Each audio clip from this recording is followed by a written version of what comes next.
Sud Radio, les débats de l'été, 10h-13h, Maxime Liédo.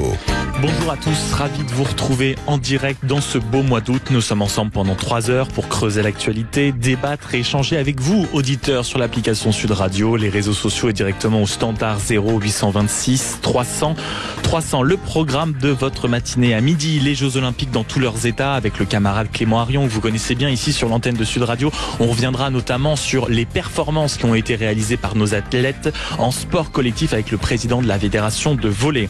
Dès 10h30, les grands débats de l'été seront ouverts. Aujourd'hui, les mousquetaires autour de la table, Laurie Chavalette, historien, Alex Darmon, chroniqueur politique, et Franck Dedieu, directeur adjoint de la rédaction de Marianne, pour évoquer notamment ces sujets. Lucie Castet, vous en avez entendu parler dans la matinale, elle est de retour et elle a préparé une feuille de route. Est-ce la dernière marche avant Matignon? On attend vos appels et vos réactions au standard, bien sûr. Et puis, Édouard Philippe, son parti Horizon, a envoyé une lettre aux parlementaires pour préparer la suite. Évidemment, nous attendons vos réactions, mais dans la première demi-heure, on va prendre le temps de s'attarder sur les faits du jour. Et le premier, il concerne le rugby français. C'est une affaire qui a frappé ce sport au cœur de l'été. 2 rugbyman, Oscar Jégou et Hugo Oradou, ont été pris dans une affaire. Ils sont accusés d'avoir violé une jeune femme au cœur de l'été suite à un match test pour l'équipe de rugby française. Nous sommes en exclusivité avec son avocat, maître Antoine Veil. Bonjour. Bonjour. Merci beaucoup d'être avec nous sur Sud Radio. Je le disais, la justice d'Argentine s'est prononcée hier soir sur le sort de Hugo Oradou et Oscar Jégou. Ils étaient en résidence surveillée depuis le 17 juillet après avoir été écroués par la justice argentine. Ils ont été remis en liberté hier dans la soirée avec en condition l'interdiction de sortir du pays, la rétention des passeports et l'interdiction de rentrer en contact avec la plaignante. Première question assez naturelle, maître, comment vont vos clients ce matin ? D'abord, c'est une décision qui est un signal positif pour la suite et ils veulent rappeler et ils tiennent à dire qu'ils sont totalement innocents des faits dont ils sont accusés. Donc, ils sont à la fois dans une certaine attente et une certaine espérance, mais ils sont aussi dans l'idée qu'il est temps que cette affaire se termine et qu'ils puissent rentrer dans leur pays. Quand on observe les conditions imposées à vos clients à l'occasion de cette remise en liberté, est-ce que vous considérez que cette victoire est totale ou le simple fait qu'ils ne puissent pas revenir immédiatement en France est pour vous quand même ou laisse un goût amer en bouche ? Non, mais en fait, je pense qu'il faut dépasser la question de savoir si c'est des victoires, des défaites. En fait, il faut revenir c'est une étape importante du des dossier. Choses.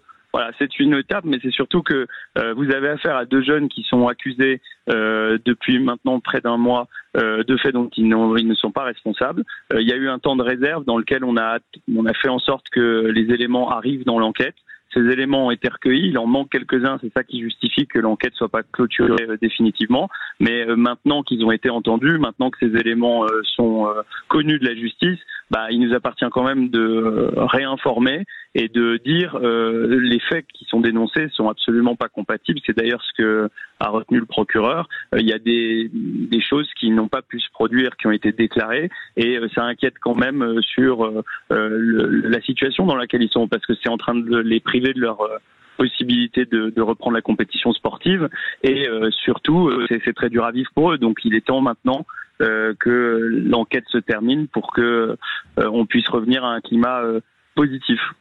Et au cœur de cette affaire, il y a les arguments pour que les joueurs reviennent en France dans les plus brefs délais. Quels sont ces arguments précisément que vous essayez de faire entendre à la justice argentine ? Déjà, elle l'a entendu, puisque la décision qui a été prise hier est très motivée.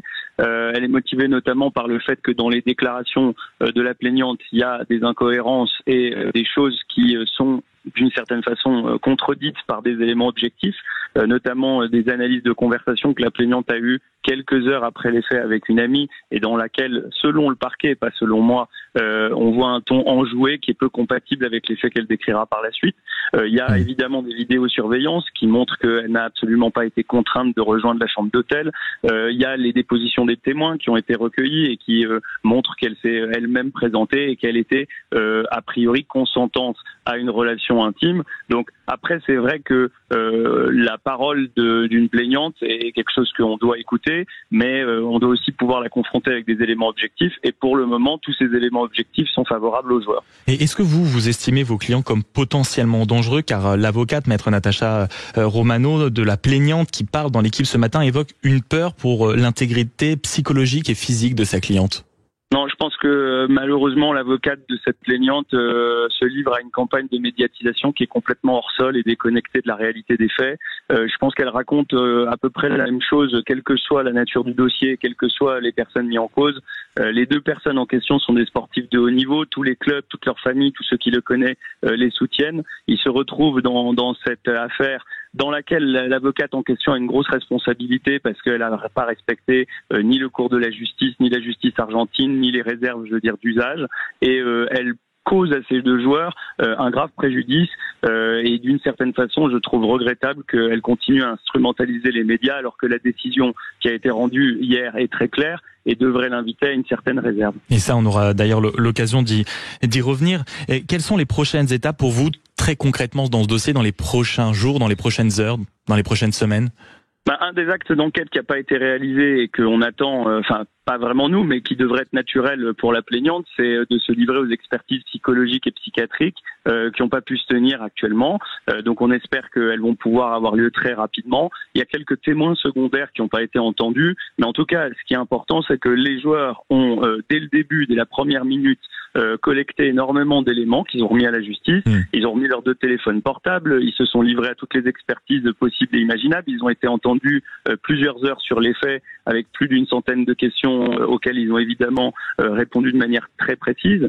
Donc au niveau des joueurs, tout a été fait. Maintenant, il y a une forme de blocage ou de ralentissement qui est dû à une stratégie de défense adverse qui est objectivement pas favorable pour le cours de la justice, quel que soit le regard qu'on peut porter sur ces faits. La question va sans doute vous ulcérer, Maître Andrew Abday. Je vous remercie encore d'être avec nous. Vous êtes l'avocat des 2 rugbyman, Hugo Radou et Oscar Jégou. Mais est-ce que cette affaire n'est pas sur la forme déjà perdue? Parce que leur nom était à la une de la presse pendant plusieurs semaines avec le mot viol à côté. C'était de jeunes talents dans leur discipline. Est-ce que, avec ce qu'ils ont vécu, ça ne ressemble pas déjà à une mise à mort sociale?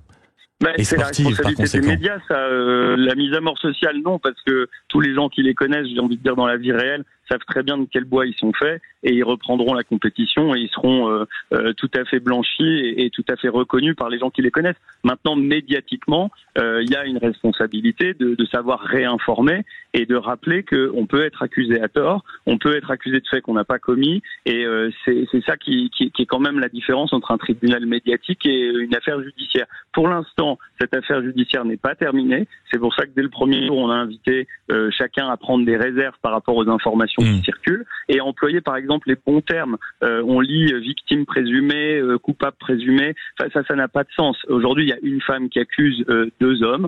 Ces 2 hommes se défendent et leur image, leur honneur n'a pas à être jeté en pâture. Et j'espère que quand ils reviendront, ils pourront s'exprimer et remettre un petit peu les pendules à l'heure sur cette affaire. On parle beaucoup de la médiatisation depuis le début de votre prise de parole, Maître Antoine Veil. Du côté de la victime, on a parlé de beaucoup de choses, d'une surmédiatisation. On a parlé du rapport médico-légal dans le Parisien, des nombreux détails qui s'y trouveraient, c'est du conditionnel. On a eu le frère de la victime, votre consoeur également ce matin dont on vient de parler, multiplier les déclarations dans le journal de L'Équipe. Vous qui êtes quand même une figure des affaires médiatiques, est-ce que cette fois-ci nous n'assistons pas à un étalage déraisonnable de ces faits dans la presse ?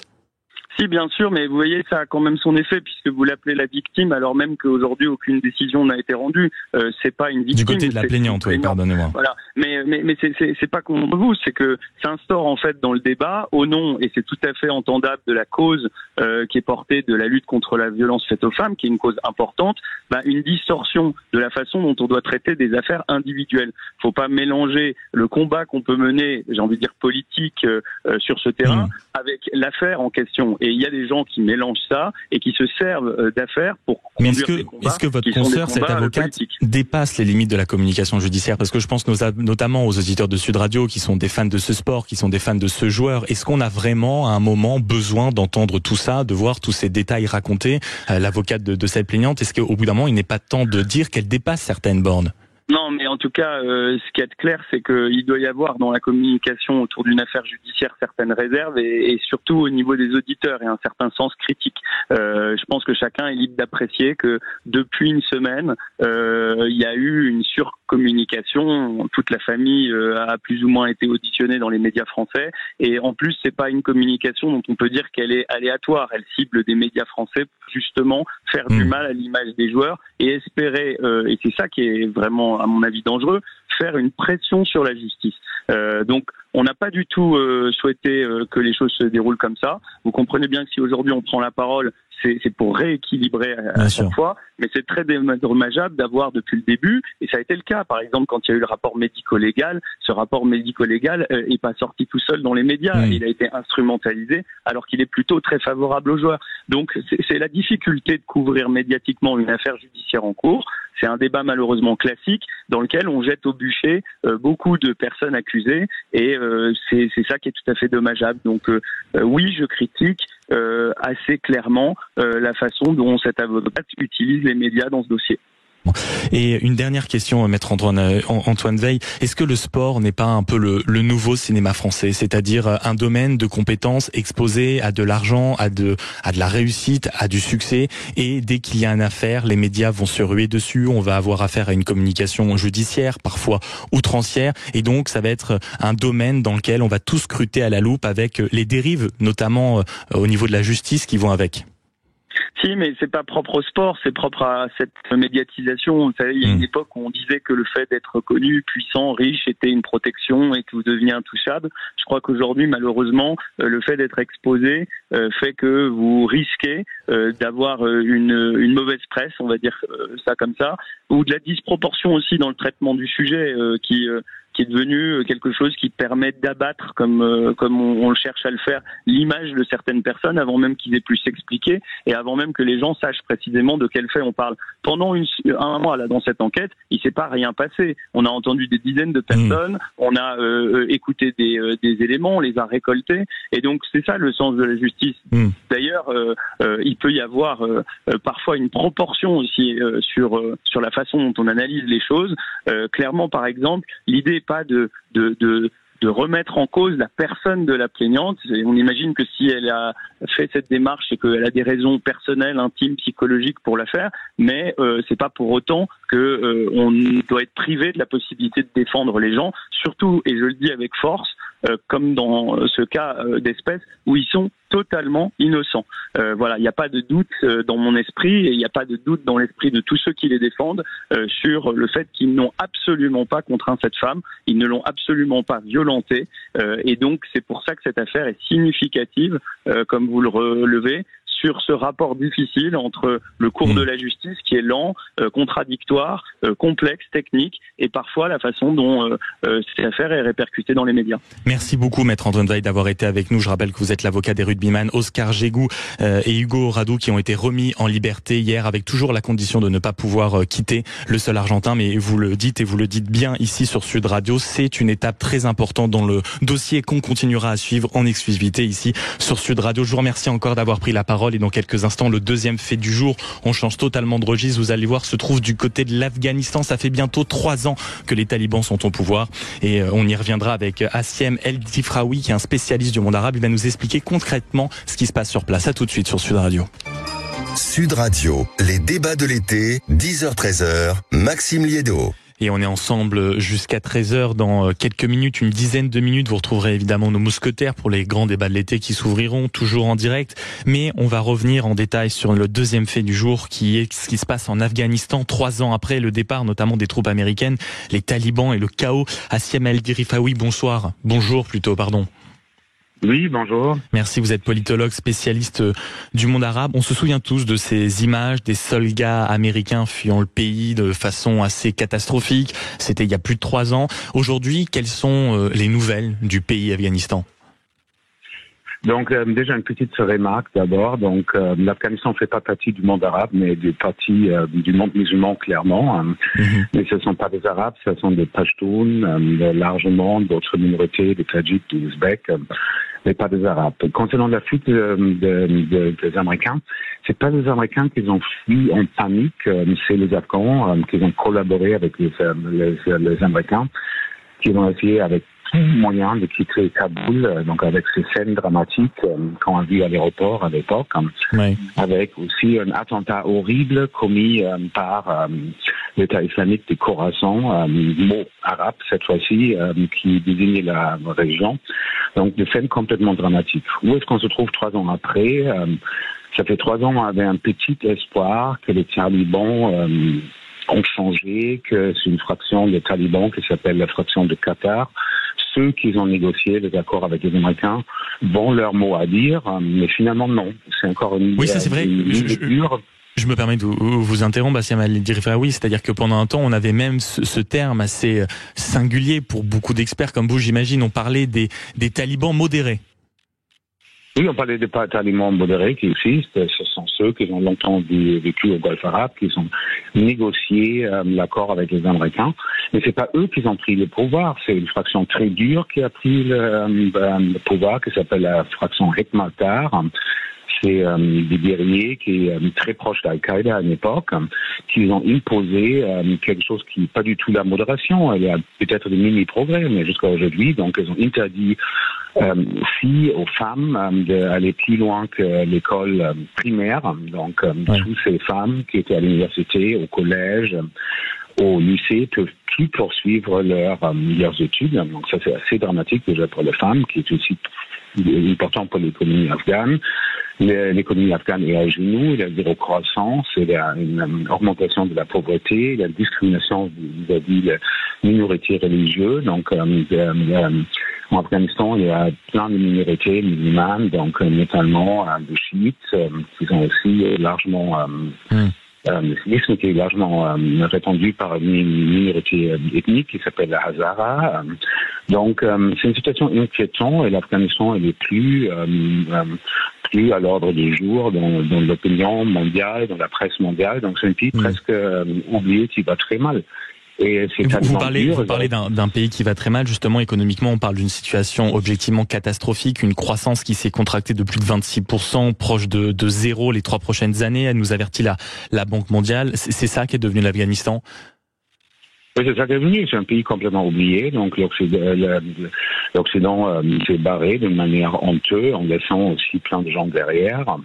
Et avec l'actualité mondiale, à savoir la guerre en Ukraine, la guerre Hamas-Israël, plus personne ne se préoccupe de l'Afghanistan, comme d'ailleurs d'autres pays qui vont très mal. Donc il y a d'autres pays que je peux citer où c'est la catastrophe totale. Le Soudan, le Yémen, mais l'Afghanistan est complètement oublié. Donc après vraiment 30 ans d'investissement occidental où a promis aux Afghans ou 20 ans où a promis qu'on va vous aider, vous allez avoir un avenir meilleur. Et là, on revient à la case de départ avec un régime taliban très dur et avec une population complètement oubliée. Et le pire, c'est que les talibans, ils arrivent à consolider leur pouvoir, avoir une certaine reconnaissance internationale, pas parmi les pays occidentaux. Mais alors, attendez, c'est ça que j'essaie de comprendre. On entend depuis des mois et des mois que les talibans renforcent leur pouvoir, mais quand on voit justement tout ce que vous nous décrivez, l'état économique du pays, on y reviendra, mais évidemment la situation des femmes sur place, que dit l'ONU à propos de ce pays, comment tous les 3, 4 mois, 6 mois, 1 an, on en est encore à dire que les talibans renforcent leur pouvoir? C'est-à-dire comment ça se passe dans les faits? Donc en effet, c'est-à-dire c'est un régime très répressif qui au début laissait encore des autres opinions exister. Donc mais là, ils imposent leurs lois, ils arrêtent les opposants, presque tous les opposants. Donc ils arrivent, ils ont aussi une lutte interne, donc ils arrivent, donc cette fraction très dure qui est au pouvoir arrive aussi à marginaliser des voix un peu modérées. Mais en même temps, leur contrôle du pays n'est pas absolu. Par exemple, l'État islamique au Khorasan représente un risque énorme. Donc, c'est-à-dire cette branche de l'État islamique en Afghan est aujourd'hui considérée comme la branche la plus dangereuse, capable de mener des attentats spectaculaires à l'extérieur. Donc on a vu par exemple au mois de mars qu'ils sont attaqués à la Russie, à cet concert à côté de Moscou avec des dizaines et des dizaines de morts. Ils sont capables de mener de grands attentats en Iran, ennemi juré de l'État islamique. Même, c'est-à-dire par exemple ce qu'on a vu en Europe, pour le concert de Taylor Swift, ces jeunes Autrichiens d'origine du Balkan, ils ont prêté apparemment allégeance à cette fraction de l'État islamique. Donc, l'Afghanistan, dans un sens, c'est pas uniquement un drame pour les populations locaux, mais également, ça peut devenir vite très très dangereux pour le monde. Et une Voilà. une de nos dernières questions, il y a aussi la question des femmes. On le sait, la condition est plus qu'exécrable. Une scolarité interdite dès l'âge de 12 ans, 20 millions de femmes qu'on qualifie de femmes fantômes. En 3 ans, il y a une 50aine de décrets sous prétexte de moralité islamique. Ça concerne l'emploi, la santé, la justice. Elles sont bannies de la plupart des métiers du secteur et des lieux publics. Comment expliquer qu'on en entende si peu parler en réalité? Bon, c'est-à-dire, c'est vous les journalistes, pourquoi Sud Radio, les débats de l'été, 10h-13h, Maxime Liédo. On est ensemble et en direct jusqu'à 13h. À partir de midi, vous retrouverez le camarade Clément Arion. Ce sont les Jeux Olympiques dans tous leurs états. Et aujourd'hui, on fera le bilan de cette magnifique performance que nos athlètes ont réalisée dans le sport collectif. On sera notamment avec le président de la fédération de volley. Donc ça sera à suivre entre midi et 13h. Mais tout de suite, 10h30, l'heure des grands débats de l'été. Nous sommes aujourd'hui avec Alex Darmon. Bonjour. Bonjour. Chroniqueur politique et vous êtes sur YouTube avec votre chaîne Les Indécis. Merci beaucoup d'être avec nous, habitué également des micros de Sud Radio. Franck Dedieu, bonjour. Bonjour. Vous êtes le directeur adjoint de la rédaction de Marianne et le prochain numéro sort dans 2 jours en kiosque et partout, même à vous qui êtes abonné. Et c'est quand vous cliquez EI-Trim, c'est un grand numéro sur les galériens du e-commerce, c'est ça? Absolument. Et donc on le retrouvera en Plongé kiosque. dans ce monde de la logistique qui est méconnu et qu'on révèle. Donc une enquête de Marianne à retrouver en kiosque dans 2 jours et nous sommes en ligne avec Loris Chavanette. Bonjour. Bonjour Maxime Liédo. Merci beaucoup, excellente qualité, historien, et on peut notamment vous retrouver régulièrement avec vos collaborations dans le Figaro Vox et vous avez toujours un regard très aigu sur l'actualité. Je suis ravi de vous accueillir autour de la table, surtout qu'aujourd'hui le menu est chargé. Nous avons Lucie Castet, nous avons Emmanuel Macron et nous avons Édouard Philippe. On va commencer par Lucie Castet notamment, mais ça ce sera après je veux dire avoir écouté vos coups de cœur et vos coups de gueule, notamment le vôtre, Franck Dedieu. Vous avez un coup de cœur sur la fameuse redistribution qu'on aime vanter en France et il se trouve quand même que ça a bénéficié à des gens et que ça marche. Bah oui, on l'a souvent répété, les Français ont besoin d'ordre, ils aspirent à avoir de l'ordre. Et il y a l'ordre dans la rue, mais il y a aussi l'ordre social. C'est-à-dire que effectivement, vous avez un État qui intervient au nom de la solidarité nationale. Il y a une étude de la DRIS, qui est le ministère des Affaires sociales. Je ne vais pas vous assommer de chiffres, mais ils sont tout de même éloquents et qui dit, regardez l'intervention de l'État à travers la fiscalité, les prestations sociales, ont permis de réduire le nombre de pauvres de 4,4 millions. C'est-à-dire que aujourd'hui, entre les 20% les plus riches et les 20% les moins riches, vous avez un rapport qui est de 4,5. Les 20% les plus riches sont 4,5 fois plus riches que les 20% les plus pauvres. Eh bien, sans la redistribution, ce rapport ne serait pas de 4, il serait de 8. Ça veut dire quoi? Eh bien, ça veut dire que la France est un pays où, tout de même, on laisse la place à l'initiative privée, où il y a une possibilité de réussir, de faire ses affaires, et puis aussi, tout de même, une sorte par tradition de justice sociale, de redistribution qui permet de vivre tout de même, malgré tout, harmonieusement. C'est un peu ce que il en ressort de cette étude. Ça fait un peu du bien au moment où on se dit l'assistanat, etc. Alors effectivement, il peut y avoir des abus ici ou là. Il ne s'agit pas de les nier, ça serait contraire à la réalité. Mais il s'agit parfois de se dire au fond, nous avons un bon système. Il cette s'agit redistribution, de s'en vanter de temps en temps. S'il y avait 4,4 millions de pauvres de plus dans la rue, il y aurait une forme de désordre. Et je dirais que l'ordre social procède aussi de la justice sociale. Alex Darmon, comment vous réagissez, vous, à cette bonne nouvelle? Vive la redistribution en France. Très bien, puisque je suis fan de notre système économique en France, notre système de ressources sociales aussi. Pour y avoir en avoir profité, je trouve effectivement que on le met pas assez en valeur, ce système. Donc je m'inscris complètement dans ce coup de cœur. C'est un très beau coup de cœur. Loris Chavanette, historien, comment vous réagissez, vous, à cette bonne nouvelle? Vive le système social français, vive la redistribution. Écoutez, les questions économiques ne sont pas mon fort, mais cependant, je crois que toute bonne nouvelle est bonne à prendre. À en faire un coup de cœur, oui, parce que on a l'orgueil français de notre système économique, social. Donc un peu de savoir perpétuer, c'est très bien. Il faut pas savoir que révolutionner. Voilà. Oui, et puis il y a cette idée souvent dans les derniers mois politiques où peut-être en effet, Franck Daudieu, que ce n'est pas une qualité du pays qui a été suffisamment mise en avant. Absolument, même dans les grandes périodes, on en parle très peu en réalité. Oui, on parle très peu d'un système qui tout de même, l'État-providence, fonctionne, et fonctionne pas simplement, je dirais, sur des postures un peu bienveillantes et gentilles. Elle fonctionne aussi pour l'ordre social, pour que il y ait tout de même une certaine harmonie dans le vivre ensemble. J'aime pas trop cette expression un peu fourre-tout, mais en tout cas un équilibre peut-être plus que le vivre ensemble. C'est le mot équilibre là. Bah oui, c'est-à-dire que les Français aiment râler, mais ils aiment aussi la justice sociale et la solidarité nationale. Et en plus, c'est vrai qu'on en parle souvent négativement de ces ressources sociales, de ce système en France qui est, on l'a dit, vraiment valorisant. Vous avez souvent, quand on en parle et qu'on en fait un thème de campagne, c'est pour dire il faut lutter contre les fraudes, toujours lutter contre les fraudes. Ou alors le réformer parce qu'il serait soi-disant trop généreux. Trop généreux, exactement. Et on peut y réfléchir, on peut essayer de le modifier, de l'affiner, mais il est vrai que c'est le seul système au monde, je pense pas me tromper en disant ça, où vous pouvez être accompagné tant sur la sécurité sociale. Baladez-vous sur la planète, vous verrez que c'est très compliqué dans d'autres pays de pouvoir bénéficier de ces ressources.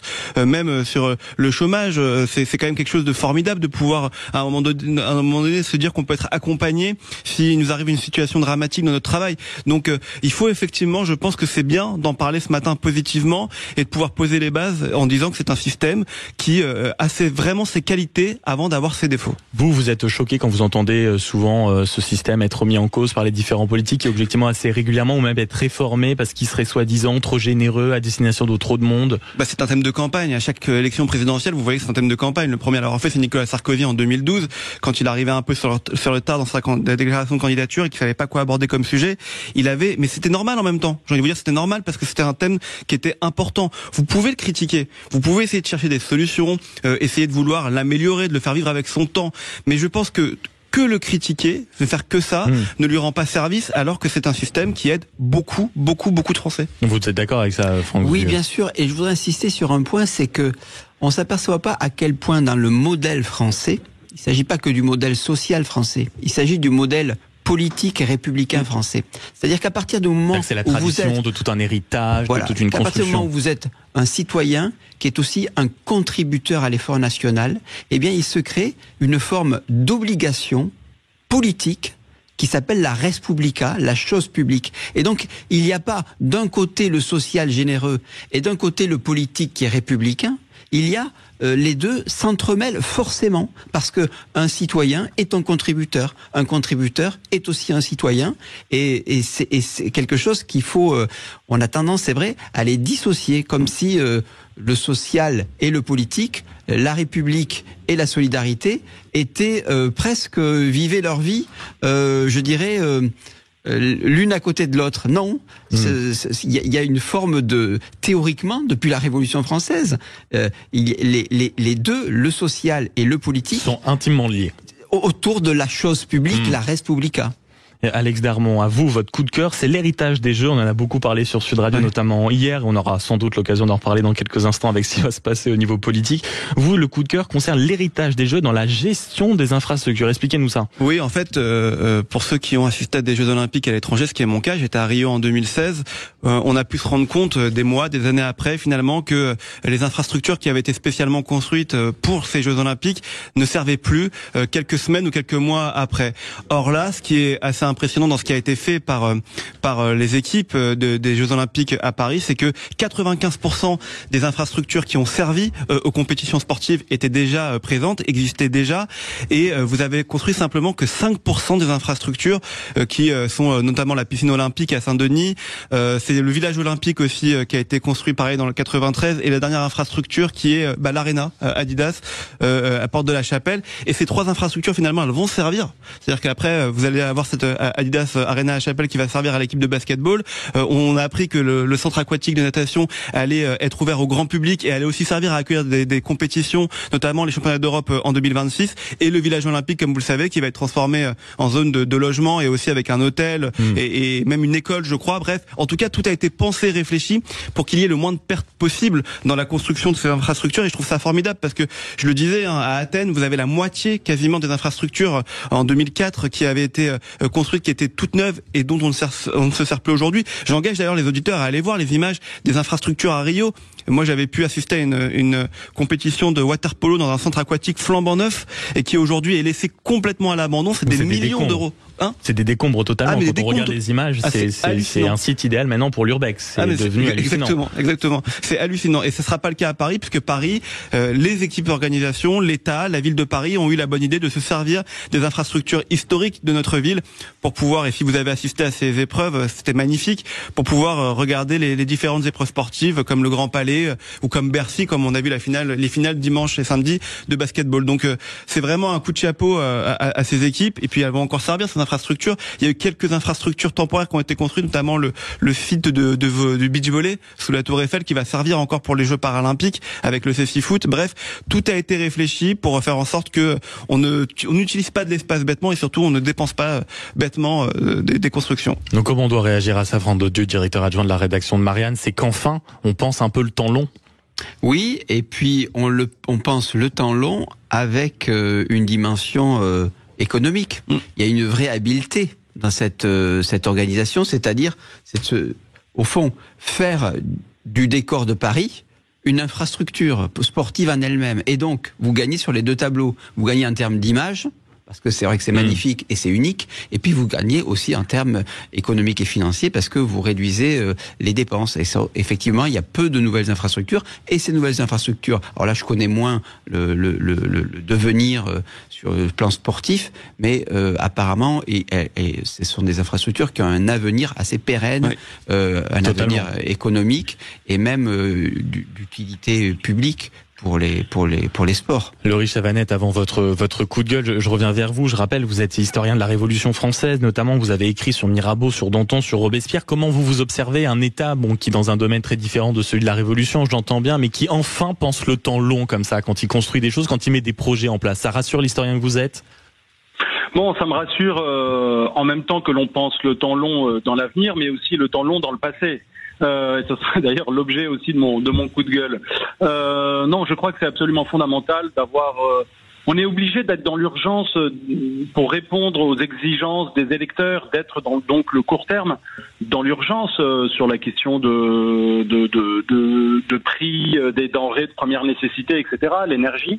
Mais en même temps, le temps long, c'est la seule chose qui nous garantit contre, premièrement, la démagogie, qui est d'abord très dangereuse en démocratie depuis toujours, c'est-à-dire la volonté de seulement s'adresser à sa clientèle politique et électorale, avec des mesures populistes qui réduisent énormément le débat et l'appauvrissent en nuances. En même temps, le temps long, c'est savoir penser les générations futures, et pas seulement le temps long ça marche dans les deux sens. des 10 années qui viennent. Donc ce temps long, il faut le considérer même dans le sens très long. Et on peut regretter que les précédents gouvernements, les précédents présidents aient trop peu considéré justement nous-mêmes aujourd'hui, qui sommes les héritiers d'un État de plus en plus endetté depuis François Mitterrand, grosso modo. Et peut-être je voulais revenir sur cette question de l'endettement avec un clin d'œil. Si vous voulez, on prend beaucoup l'exemple du Danemark en ce moment sur les questions migratoires, un État fort, un État très social. Par rapport à ce qu'on disait tout à l'heure, un État où il y a des contributions publiques très importantes, 40% tout de même de contributions pour tout le monde quasiment, et puis aussi un État qui garantit avec des mesures sociales très fortes. Or le Danemark est à la fois un exemple et en même temps, est-ce qu'il est un exemple relativement aux retraites? Au Danemark, on part à la retraite à 70 ans. Je dis pas qu'il faut partir. Donc on n'a pas l'un sans l'autre en réalité, c'est ce que vous nous dites un peu. Mais je veux dire que ils ont un équilibre. On revient à la question de l'équilibre, Franck Daudieu, vous voyez. c'est équilibré. Et donc, en même temps que le temps long, il faut toujours rechercher l'équilibre intellectuel, culturel, politique et bien sûr financier. Et l'équilibre et le temps long, vous allez nous en parler dans quelques instants avec votre coup de gueule, mon cher Loris Chavanette, historien. Ça concernera apparemment la petite période mémorielle que s'apprête à parcourir Emmanuel Macron. On se retrouve dans quelques instants sur Sud Radio. Sud Radio, les débats de l'été, 10h-13h, Maxime Liédo. Et avant d'entrer dans les grands débats politiques qui concernent Lucie Castet, Emmanuel Macron, Édouard Philippe, avec autour de la table Alex Darmon, journaliste politique, et qu'on peut retrouver sur YouTube avec la chaîne Les Indécis, Franck Dedieu, directeur adjoint de Marianne, avec un nouveau numéro qui concerne les galériens du e-commerce qui sera en kiosque jeudi. Et puis Loris Chavanette, historien. Je vous donne la parole, mon cher Loris, parce que c'est vous qui allez clore ce débat de coup de cœur et coup de gueule. Et vous, c'est un coup de gueule concernant les commémorations faites par Emmanuel Macron, c'est ça ? Absolument. J'apprécie les commémorations, les célébrations de l'histoire, les anniversaires importants des grandes dates de notre histoire mondiale, européenne, française. Et il y en a une qui me semble absolument déterminante à venir, et j'allais dire cette semaine, c'est bien sûr l'opération Dragoon. Alors, l'opération Dragoon, c'est vrai que le nom n'est pas forcément passé à la postérité. Non, c'est ce que j'allais vous dire. Vous allez devoir expliquer. Voilà, exactement. Le 14 août 1944, des milliers de parachutistes des forces libres étaient envoyés dans le ciel de Provence. Et c'était le début du débarquement donc Dragoon de Provence du 15 août 44.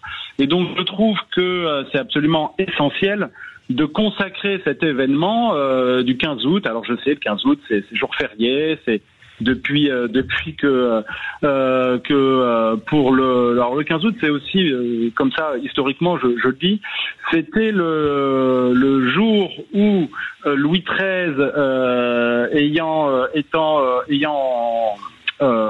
eu un enfant, oui. On avait décidé de déclarer que la France était mise, le trône de France, sous la protection de Marie. Et donc le 15 août, c'est la fête des rois de France, et c'est un peu demeuré en même temps. Donc 15 août, c'est aussi l'opération Dragoon, l'opération du 15 août 44, lorsque de toutes les nationalités, des individus ont participé à la libération de la France. Il y avait quelques 2000 bâtiments de guerre, autant d'avions. C'est un débarquement colossal, oui. Il faut imaginer. Les Français étaient en première ligne, beaucoup plus que dans l'opération donc du D-Day, débarquement de Normandie, puisque les Français, il y avait tout un régiment commandé par le général Delattre de Tassigny. Et donc c'est mon coup de gueule que on en parle beaucoup plus dans le midi de la France où je me trouve que en général dans la presse nationale. Alors c'est sûr, on sort à peine des Jeux Olympiques, donc il faut une période de latence, de transition, mais je trouve qu'il faut honorer chaque mort compte quand c'est pour la liberté et pour l'indépendance de l'Europe contre le nazisme. Et vous regrettez que des événements aussi colossaux que celui-ci puissent parfois passer à la trappe ou alors ne servent que de marchepied à une communication politique, si j'ai bien compris. C'est ça, Loris Chavanette? Oui, bien sûr. Bon, ça, la communication politique, elle est naturelle sur des événements de cette nature. L'histoire a toujours été récupérée, on peut s'en indigner, mais c'est ainsi depuis toujours. Non, moi là où ça me perturbe par ailleurs, en tant que citoyen bien sûr, mais aussi en tant que petit-fils, puisque mon grand-père a fait ce débarquement en Provence, donc je suis jugé parti, si vous voulez, je suis très très partial sur cette histoire, puisque je suis très fier du débarquement de mon grand-père qui venait de l'Algérie française. C'était un Français mais que je comprenne bien et que les auditeurs comprennent bien, c'est que l'historien que vous êtes regrette en réalité le peu de considération politique, mais cette fois-ci dans le sens noble du terme, si je puis dire, qu'on accorde à cet événement, c'est ça? Bien sûr. Bon, ce sera célébré le jour même, si vous voulez. Il y aura quelque chose, mais bien sûr, ce ne sera pas de la même dimension, de la même stature. Qu'un débarquement en Normandie ou autre. De Normandie, où l'on avait vu tous les chefs d'État réunis, etc. Cependant, n'oublions pas le débarquement de Provence. C'est un double débarquement. C'est un appel. C'est bien dit. N'oublions pas le débarquement de Provence. Franck Dedieu, c'est vrai ça, l'importance de l'histoire en politique. Parfois, il y a une sorte de sélection, on va dire, qui peut paraître injuste. Oui, c'est vrai. On a largement célébré le débarquement en Normandie et à bon droit. Peut-être, j'ai pas le sentiment que le débarquement en Provence soit négligé, mais c'est vrai que pour des raisons, par exemple cinématographiques, la libération de Paris dans quelques jours fera l'objet probablement, l'objet d'une couverture médiatique ou politique plus grande. Pourquoi ? Parce que peut-être il y a une forme de symbolique de la capitale libérée, mais je suis pas sûr que le débarquement en Provence soit négligé. Maintenant, je veux bien faire confiance à l'historien. Alex Darmon, vous justement dans la chaîne YouTube s'appelle Les Indécis. Est-ce qu'on l'est quand il s'agit de choisir des événements historiques qu'on souhaite célébrer, commémorer ? Non, mais après, vous savez, je pense que c'est politique tout ça aussi, sur le fond. Donc, on célèbre peut-être plus les débarquements de Normandie que les débarquements d'Aix-en-Provence parce qu'ils parlent plus au grand public, parce que c'est aussi le relais et le souvenir d'une histoire qui est commune à la majorité des Français. Donc moi je fais aussi confiance à l'historien Mathieu Jeannette qui dit qu'il faut pas qu'on oublie ces débarquements-là. Maintenant, je crois qu'aussi, vous savez, dans les agendas politiques, vous avez des choses et des points incontournables à respecter, que vous soyez président ou aspirer à le devenir, à ne pas zapper. Et puis en plein été, en plus, je pense aussi que ça n'aide pas pour la communication de nos personnalités politiques à vouloir communiquer sur tel ou tel événement. Et justement, ça fait un peu la transition naturelle avec le sujet qui va vraiment ouvrir la tablette de nos grands débats. C'est Emmanuel Macron qui est prêt à tout pour durer la critique des esprits chagrins, des fameuses cassandes, des commémorations en masse, une deuxième, on va dire, grande fête en septembre, en parade, sous forme de parade sur les Champs-Élysées. Il a dit qu'il allait aussi largement célébrer les Jeux paralympiques. On le fera également aussi, bien sûr, sur Sud Radio. Mais on sent qu'il met tout le paquet pour essayer de garder cette parenthèse enchantée. Et ça ouvre franchement le premier débat, et j'attends vos avis, vos commentaires, vos analyses ici sur Sud Radio au 0826 300 300 et même sur l'application et les réseaux sociaux. Est-ce que vous pensez dans un premier temps que c'est possible ? On voit quand même que le président, d'abord est sur une ligne de crête, qu'il y a beaucoup de choses, on va dire beaucoup de paramètres qui vont rentrer en compte pour essayer de garder cet équilibre-là. Mais est-ce que d'abord on peut y croire ? Est-ce que le Français n'est pas trop pessimiste pour ça, Alex Darmon ? Non, pourquoi ? Depuis 2 semaines, le Français est plutôt optimiste, non ? Avec le nombre de médailles. Vous savez, je pense qu'Emmanuel Macron, en fait, il y a quelque chose qu'on a dit sur lui, on s'est jamais trompé, c'est que c'est le maître des horloges. Et en fait, il fait ce qu'il a envie de faire, il le fait comme il a envie. Rappelez-vous, au moment où il fallait nommer Elisabeth Borne, il avait mis plus de 3 semaines après son élection en 2022 à choisir son ou sa première ministre avec plein de noms qui avaient été échangés et qui avaient été mis sur la table avant de choisir finalement Madame Borne. Donc non, moi je pense que il a raison de jouer avec le temps, de jouer avec l'horloge comme il le fait depuis 2017 d'ailleurs. Maintenant il surfe sur la vague. Encore faudrait-il qu'il y ait une vague pour faire du surf, et je sais pas si la vague elle existe vraiment, vous voyez. Mais alors, attendez, vous êtes beaucoup plus pessimiste que moi. C'est-à-dire que moi je me demandais ce que c'est l'état des Français. Vous dites que carrément l'espèce de vague qu'on a connue. Pour lui en fait je trouve qu'il a fait une erreur politique majeure, Emmanuel Macron, et on avait l'occasion d'en parler ici au mois de juin. C'est lorsqu'il prononce la dissolution, il le fait beaucoup trop tôt. Pour moi, c'était ça la vague, en fait, Emmanuel Macron. C'était cette dissolution. Il aurait fallu soit qu'il la prononce, mais qu'il dise on se retrouve à la rentrée et on fera les élections législatives à ce moment-là pour pouvoir bénéficier de cet effet Jeux Olympiques. Parce qu'il y a un effet, qu'on le veuille ou qu'on le veuille pas, il y a un effet Jeux Olympiques pour Emmanuel Macron et pour Anne Hidalgo. Vous auriez préféré qu'il fasse les Jeux Olympiques, que ça se passe comme ça s'est passé. Comme tous les Français. Je pense que comme tous les Français. Oui. Et même pour lui, je pense qu'aujourd'hui, il aurait préféré faire ça. Tout à fait honnêtement. Donc après voilà, dire qu'il surfe sur la vague, oui, et très bien, il prend du temps pour nommer un ou une première ministre. Maintenant, qui est capable de dire ce qui va se passer. Vous savez, il a tout à fait le droit de nommer personne. Et de garder ce gouvernement technique. Même on en parlait ici sur Sud Radio, ça fait partie des libertés, on va dire, de la Constitution de la 5e, de prendre tout le temps qu'il souhaite pour le faire. Par rapport, on nous dit au budget, mais même avec un gouvernement qui est sortant, un gouvernement technique, ou un gouvernement comme celui des affaires courantes, il a le droit de voter le budget en prenant celui de 2024. Donc, Franck Daudieu, qu'est-ce que vous en pensez, vous, directeur adjoint de la rédaction de Marianne ? Comment vous observez cette potentielle vague qu'Emmanuel Macron peut prendre ? Est-ce que vous y croyez, ou est-ce que vous pensez que la réalité va nous attraper et que même politiquement, il va avoir du mal à s'en sortir ?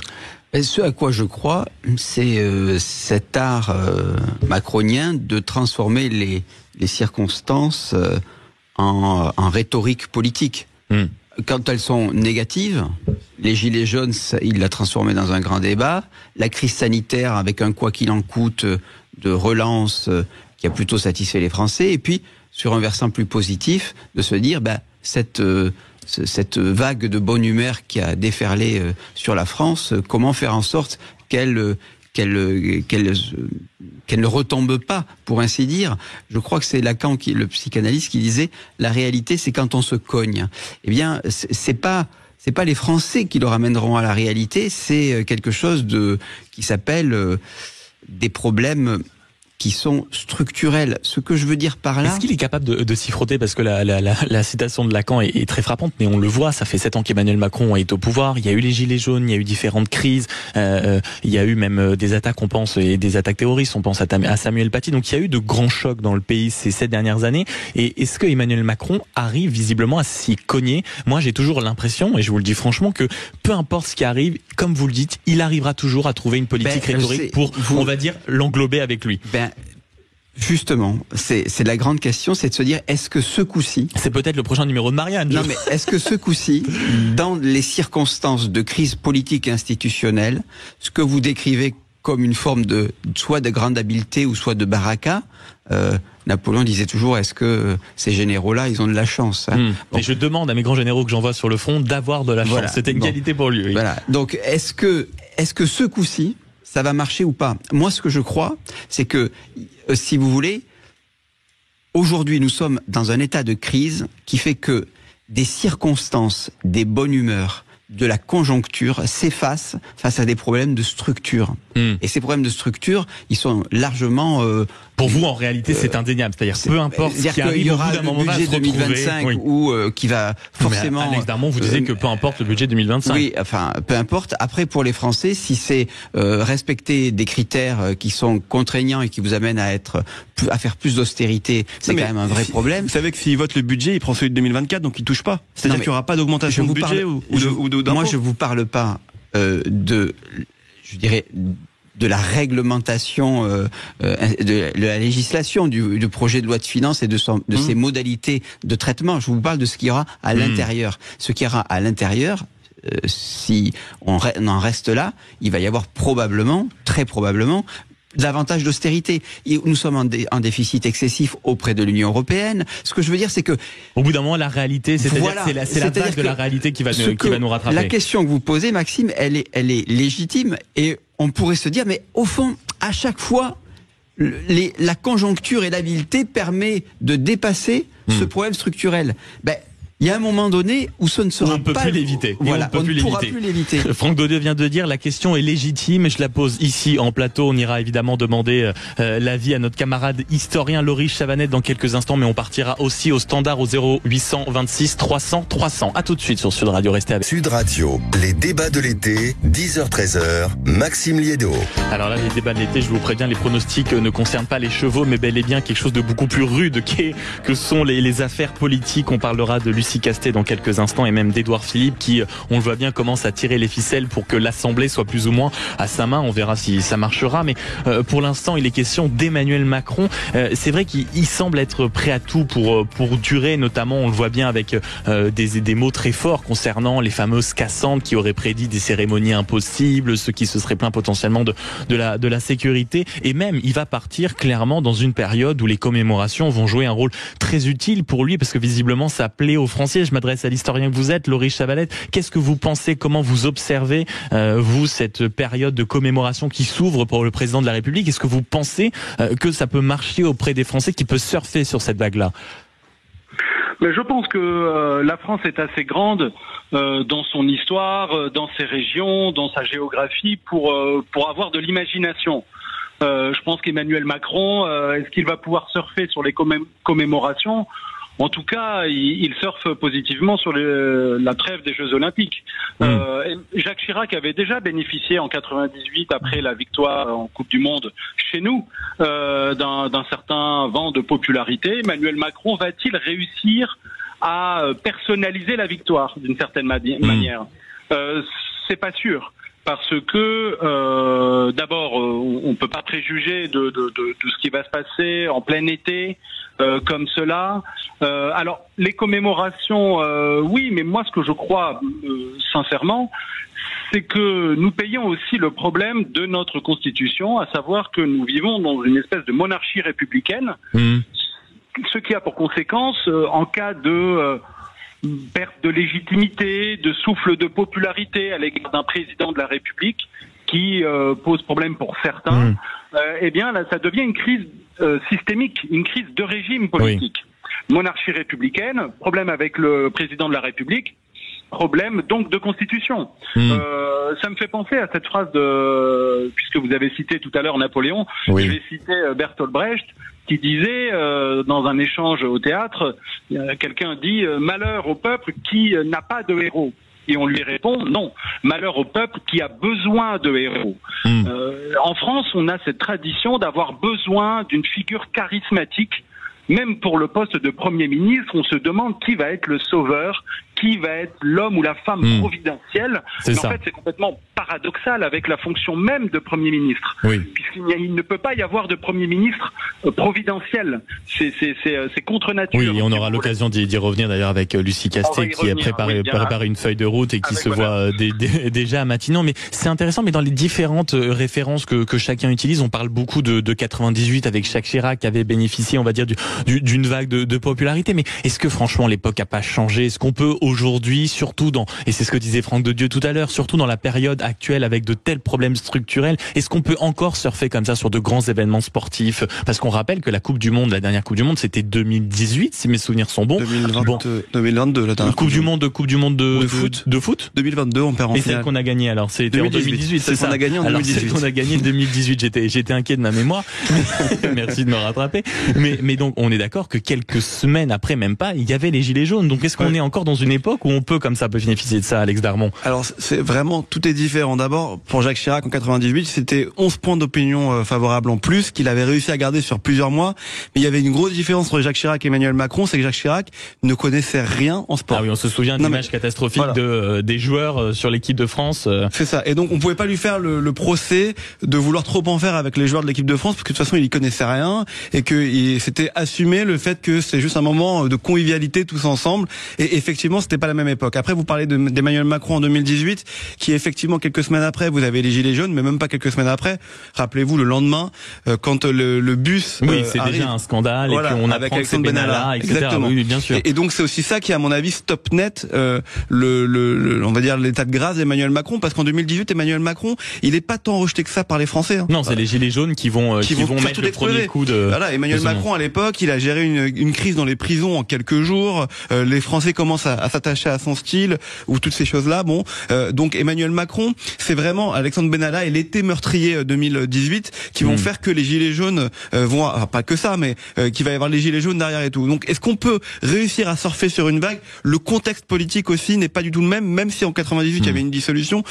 Elle était un peu plus tôt dans l'année. C'est ce qu'on disait, c'était pas sans lien, mais peut-être autre époque aussi, mine de rien, avec beaucoup moins de zoom sur tout ce qui peut se passer mal, sur tout ce qui peut déraper. Autre résultat. Le résultat était beaucoup plus net, rappelez-vous, en 97, qu'il l'est aujourd'hui. On avait une majorité qui s'était dégagée. Vous gardez toujours l'esprit que la dissolution a provoqué finalement autre chose dans le pays, mine de rien. Je veux dire, c'est la continuité de ce qui se passe avec la dissolution. Ah oui, complètement. Complètement. Et donc maintenant, le problème, c'est qu'aujourd'hui, votre contexte, même Emmanuel Macron n'arrivera pas à profiter de ce contexte-là, à mon avis, à moyen, à court ou à long terme. Ce dont il peut profiter, mais il a loupé son coup. Ce dont il peut profiter, c'est nommer un Premier ministre, prendre le temps de le nommer, le choisir et voir ce qui se passera. Franck de Dieu, qu'est-ce que vous pensez, vous, justement, sur cette capacité à surfer sur la vague? Mais même, est-ce que c'est encore possible à l'époque? Est-ce que vous disiez les problèmes structurels avec tout ce qu'on vit? Est-ce que les gens peuvent encore même vouloir, souhaiter surfer encore sur une vague? C'est-à-dire que les Français, peut-être davantage d'ailleurs que les commentateurs, savent faire la part des choses. C'est-à-dire que il y a effectivement, et nous en avons une part de responsabilité, un effet loupe, une sorte de miroir grossissant sur ces JO qui se passent très bien. Il y avait une statistique là qui était sortie de l'Office du tourisme qui disait qu'en gros les étrangers ont un budget moyen hors voyage de 1300 € par personne. 1300 € par personne lors des JO, c'est quand même c'est exceptionnellement haut. Voilà, donc si vous êtes encore c'est plus du SMIC, c'est pratiquement un SMIC, c'est juste colossal, et tout ça juste pour le ticket moyen des vacances des étrangers en France. Pour les JO. C'est colossal. Voilà. Donc, si vous voyez, encore une fois, nous faisons une séparation entre le monde un monde quand même relativement qui vit bien, qui se retrouve à Paris dans la joie, dans la bonne humeur, dans la beauté aussi, et le reste du pays qui, effectivement, ça a été, soyons honnêtes, il y a eu un succès d'audience, mais il y a eu aussi un succès d'audience parce qu'il y a quand même beaucoup de Français qui ne sont pas partis en vacances et donc qui, au bout d'un moment, se retrouvaient devant la télé à suivre ce dont tout le monde parlait un peu. Voilà. Donc, si vous voulez, vous avez tout de même, encore une fois, et à chaque événement, ça sera le cas, une sorte de France périphérique, pour le dire simplement, qui coexiste avec une France qui gagne et qu'on voit pendant 15 jours, largement. Mais les Français savent faire la part des choses. Effectivement, ils se disent que c'est pas parce que cette vague de bonne humeur dans Paris qui a enfin libéré de ces quelques temps que on va pouvoir surfer dessus. Bien entendu.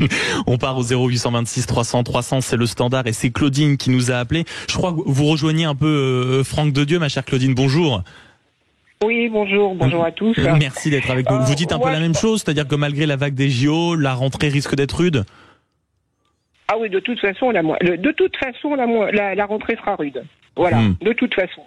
Qu'est-ce que vous voyez, vous, comme obstacle arrivé? Ah ben, je pense qu'il va y avoir une bagarre institutionnelle entre le côté législatif et le président, enfin les institutions en elles-mêmes. Mais ceci étant dit, moi je pense que pour Macron, c'est pas un sujet, je veux dire, de ce que le peuple peut penser ou pas. C'est pas un sujet pour lui. Lui, il a réussi son coup. Il a toujours les ministres qu'il veut pour l'instant. Il fait durer en longueur parce que il pense que de toute manière, lui, sa place est sûre. Donc il voit un peu comment le vent va tourner. Et je pense que c'est pas du tout un sujet de savoir s'il va surfer ou pas. Lui, il est content. Il va se pavaner comme ça tout le long des Jeux Olympiques. Il va se repavaner des Jeux Paralympiques qui arrivent dans 2 semaines. Voilà, il va se repavaner derrière avec le succès de Notre-Dame puisqu'ils l'ont fait, c'était impossible, on l'a fait. Voilà, tout ce qu'on a dit qui était impossible, moi, Emmanuel Macron, j'ai réussi à le faire. Voilà, mais c'est que ça son sujet en réalité. Donc vous le voyez vraiment comme un homme déconnecté qui fait que la réussite ou les quelques marches de succès qu'il franchit ne fait que l'enfermer dans ce qu'on dit souvent comme étant la tour d'ivoire de l'Élysée. Mais il n'est pas du tout enfermé, c'est là où vous vous trompez. Il n'est pas du tout enfermé. Pas du tout. Lui, son sujet, c'est pas la France et les Français. Il s'en fout. C'est pas son truc. Lui, ce qui l'intéresse, c'est les positions que tous ces succès-là vont lui donner pour faire autre chose derrière. Mais lui, c'est pas son sujet du tout de s'occuper, de savoir si les Français l'aiment pas ou pas. Pour lui, il trace sa route et puis voilà. Peu importe les obstacles, peu importe ce qu'on lui dit, peu importe les critiques. Tout à fait. Bien sûr. Merci. Moi, je le vois comme ça. Et moi, je vais vous dire même plus. Mais vous parlez vrai, Claudine, il n'y a pas de problème. Et je vais vous dire, ça se voit encore mieux quand il répond, oui, mais on vous a sifflé, quelqu'un lui dit, et il répond, ah bon, je sais pas, j'ai pas fait attention. Non, il s'en fout, en fait. Bon voilà, Emmanuel Macron s'en fout. Merci beaucoup Claudine qui nous appelait de New York pour votre Parler vrai. Les débats se poursuivent et on retrouve Alex Darbon, Franck Dedieu, Laurie Chavanette autour de la table pour les grands débats de l'été. À tout de suite sur Sud Radio. Sud Radio, les débats de l'été, 10h-13h, Maxime Liédo. Et on attend toujours vos coups de fil au standard. Appelez-nous comme Clotilde pour passer votre coup de gueule et nous expliquer un peu ce que vous pensez, comment vous voyez vous les affaires politiques de là où vous êtes au 0826 300 300 et puis sur l'application Sud Radio, sur les réseaux sociaux. Je me tourne vers vous, Laurie Chavanette, pour conclure un peu ce tour de table. Vous êtes historien, voilà, vous avez entendu Claudine qui nous dit que de toute façon, bon, Emmanuel Macron comprend rien, il trace sa route. C'est peut-être ça, vous qui avez, on va dire, la longue vue à travers le temps. Est-ce que ce n'est pas finalement une tare obligatoire pour les grands hommes de pouvoir? Non, ce que je crois, c'est que en écoutant Madame et en général en consultant les annales de notre histoire, c'est que la France est une éternelle insatisfaite. Nous sommes une nation révolutionnaire, querelleuse, très politique. Il y a très peu de nations aussi politiques que la nôtre. C'est-à-dire qu'on peut attacher une importance exceptionnelle à des détails Et même en 1789, il y avait eu un banquet organisé par des gardes d'un régiment à Versailles. Ça avait coûté beaucoup d'argent.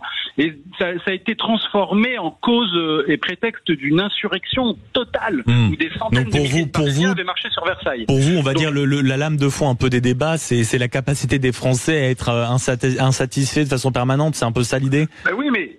Bien sûr, mais en même temps, est-ce qu'ils n'ont pas raison quand on voit l'État... C'est ce que j'allais vous dire. Est-ce qu'il n'y a pas de bonnes raisons quand même? Oui, bien sûr. Un État ultra puissant, ultra ponctionneur, un État où la sécurité pose problème.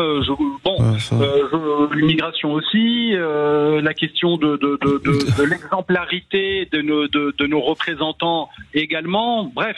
On peut voir bien sûr le verre à moitié discussion entre les deux, allez-y. Ultra fonctionnaire, on revient à ce qu'on disait au début de l'émission sur le fait que notre système de redistribution est quand même à choyer. Donc ultra fonctionnaire pour les bonnes raisons, je trouve. Non? Mais oui, non, mais c'est ce que j'ai dit tout à l'heure. J'ai dit il y a bien sûr tout un système qui équilibre, mais quand les finances publiques ne le permettent plus ou donnent la sensation d'être au bord du précipice. Enfin même, elles sont bien dans le précipice. Les finances publiques sont très dramatiques. Alors on peut continuer ainsi à emprunter, mais lorsqu'on emprunte, on emprunte à des taux de plus en plus élevés. Est-ce que à la fin, c'est pas le serpent, j'allais dire, qui se mord la queue? Donc il faut, comme je l'ai dit tout à l'heure, rechercher l'équilibre entre ce que l'État apporte et ce que les Français apportent à l'État. Et d'un côté, est-ce que le bon mot, c'est équilibre? Alors c'était le mot tout à l'heure, parce qu'on va dire, on a une histoire, et mine de rien, ça nous oblige, en tout cas sur certaines notions, à avoir un point de vue équilibré. Et d'un côté, quand on voit le score aux dernières législatives, après la dissolution, voilà, qui était dans un mauvais timing, nous disait Alex Darmon tout à l'heure, est-ce que le mot, c'est équilibre? Est-ce qu'au contraire, c'est pas justement renverser la table? Est-ce que c'est pas choc? Est-ce que c'est pas prise de décision, prise de risque? Parce que on le voit, des extrêmes à l'Assemblée nationale en deux blocs quand même très distincts, des politiques qui, on aura l'occasion d'en reparler, à gauche et à droite, Édouard Philippe et Lucie Castet, qui quand même ont du mal à trouver ou à entraîner des gens avec eux, justement en tenant une position équilibrée. Donc est-ce que, je vais prendre un peu le contre-pied, le bon mot n'est pas une révolution, sans violence bien sûr, mais une vraie révolution politique, Alex Darmon? C'était le titre de son bouquin en 2017, Emmanuel Macron. Oui, on l'a vu, la révolution, justement. Donc, je suis désolé, mais après qu'on aime ou qu'on n'aime pas, il a fait sa révolution. Vous savez, je sais plus qui disait ça, mais gouverner, c'est prévoir. En fait, je pense que rien n'est prévu tout le temps avec Emmanuel Macron. Voilà. C'est une improvisation permanente. On est obligé de le constater. Voilà, je veux dire, personne ne s'attendait à cette dissolution au sort des législatives. Et là, personne ne sait quand le nouveau Premier ministre et le nouveau gouvernement vont être nommés. Donc c'est un peu de l'improvisation. Mais encore une fois, il a tous les droits de le faire selon notre Constitution. Je veux dire, moi j'entends les cris alarmistes, tout le monde dit ça va pas, c'est la folie, c'est n'importe quoi. Bon. En tout cas, ça peut être le plus que le ressenti, ça peut être le vécu des gens au quotidien qui ont l'impression que de révolution en révolution annoncée par les hommes politiques, eux concrètement, que ce soit à la fin du mois, que ce soit à la fin de l'année, que ce soit dans des périodes incroyables, à la fin du mois, ça change pas. Non, mais ça c'est évident. Et le problème, c'est que ce n'est pas prévu, ce n'est pas préparé. Donc, je sais pas si le mot c'est choc. En tout cas, pour moi, le mot qu'il faudrait faire arriver aujourd'hui dans le monde politique, c'est de la préparation, mais de la préparation qui serait respectée. Vous savez, la politique. Vous pouvez subir, on voit la situation du monde aujourd'hui, on peut pas prévoir ce qui se passe. Voilà. En revanche, vous pouvez quand même mettre quelques petits sujets sur la table et vous y tenir. Emmanuel Macron l'a fait. Il a mis des sujets sur la table, il s'y est tenu, pas sur tout, et il est en train de payer les choses qu'il n'a pas tenues. Mais Franck Dedieu. S'il avait intitulé son livre Révolution avec effectivement un bouleversement partisan et institutionnel, mais en vérité un projet qui voulait en fait conserver l'existant, c'est-à-dire en gros une sorte une révolution d'apparence, démocratie libérale, oui, mais s'il a choisi ce mot révolution et que ça lui a porté chance, c'est tout simplement que ce mot-là est positif. Et quand l'historien dit la France est un peuple politique, il a tout à fait raison. La France est un peuple politique, mais ça veut dire quoi un peuple politique? Ça veut dire qu'il a toujours l'espérance, malgré tout, qu'il est maître de sa destinée, qu'il est souverain. Les Français sont davantage attachés à cela.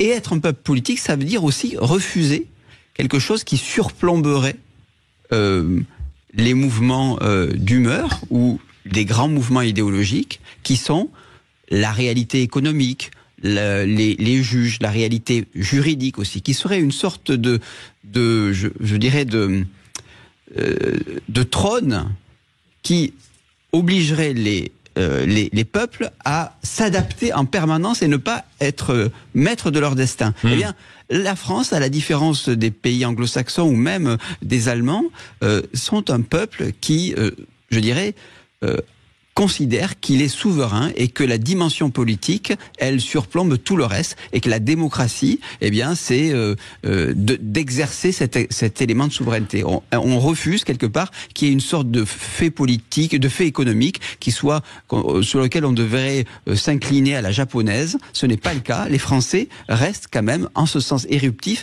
et c'est aussi c'est ce qui fait le charme de notre pays.